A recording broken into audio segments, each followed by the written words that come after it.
दिल्ली में विधानसभा चुनाव 2025 में होने हैं, जिसको लेकर सभी पार्टियों ने अपनी तैयारियां शुरू कर दी हैं। वहीं अगर बात करें आम आदमी पार्टी की, जो मौजूदा सत्ता में है, उन्होंने 11 प्रत्याशियों की घोषणा भी कर दी। इसी बीच द्वारिका विधानसभा से संदीप ठाकुर अब चुनाव मैदान में उतरने की तैयारी में है। आपको बता दें कि संदीप ठाकुर बचपन से ही आरएसएस में काम करते आ रहे हैं। आरएसएस के बाद संदीप ठाकुर ने राजनीति में कदम रखा और भारतीय जनता पार्टी की तरफ से कई पदों पर संदीप ठाकुर रहे हैं।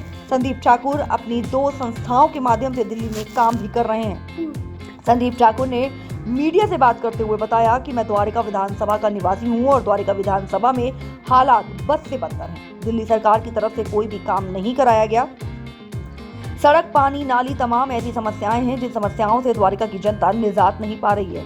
इसलिए मैं पूर्वांचल का रहने वाला हूं और पूर्वांचल वासियों ने मुझे कहा है कि आप चुनाव लड़िए, इसलिए अब मैं चुनावी मैदान में उतर रहा हूं। वहीं संदीप ठाकुर ने कहा कि अगर पार्टी मुझे मौका देती है तो वह द्वारिका विधानसभा की जनता के वादों पर खरा उतरेंगे। और क्या कुछ कहा, आइए सुनाते हैं इस खास रिपोर्ट में। देखो, दिल्ली में मुद्दों की कमी नहीं है और दिल्ली से बाहर नहीं है द्वारका। द्वारका में पानी की समस्या, सीवर की समस्या, पानी निकासी की समस्या, अंधेरी की समस्या, स्ट्रीट लाइट नहीं है, सड़क है कि गड्ढा है उसके वो नहीं पता, गड्ढे में सड़क है कि सड़क में गड्ढे है ये पता नहीं। समस्याएं अनेक हैं।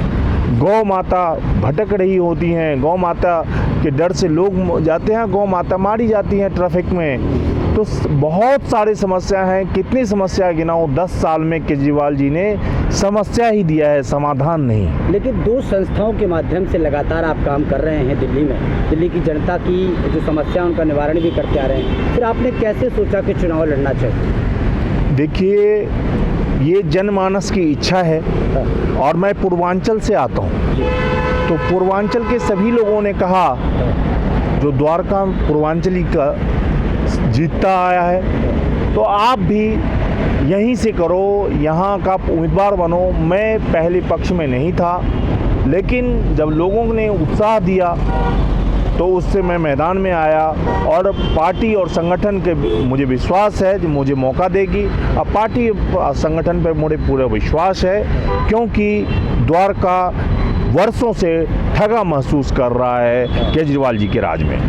लेकिन अगर द्वारका विधानसभा की बात करें तो मौजूदा जो विधायक हैं, क्या कुछ काम उन्होंने किए और क्या कुछ कमियां उनकी रही हैं, थोड़ा सा ये बताएंगे, क्या कुछ कमियां रही हैं? देखिए, जिनका मुख्यमंत्री ही अनगिनत घोटालों में, अनगिनत भ्रष्टाचार में गया हो, लोगों को कहा था बिजली माफ़ करेंगे और आपका भी बिजली का बिल आता होगा तो आपको भी लगता होगा कि माफ़ किए कि ये धोखा दिए। तो विधायक की तो कोई गिनती नहीं है और विधायक कुछ कर नहीं पाए हैं इस 10 सालों में।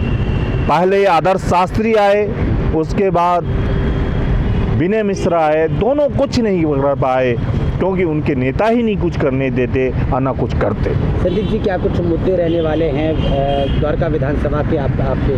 देखिए, द्वारका विधानसभा का सबसे प्रमुख मुद्दा स्वच्छता है, क्योंकि कूड़े नाले, द्वारका विधानसभा में नाले पे कूड़े ही कूड़े हैं, गलियों में कूड़े ही कूड़े हैं। तो सबसे पहले स्वच्छता है, उसके बाद जल की समस्या, पानी की समस्या बहुत बड़ी है।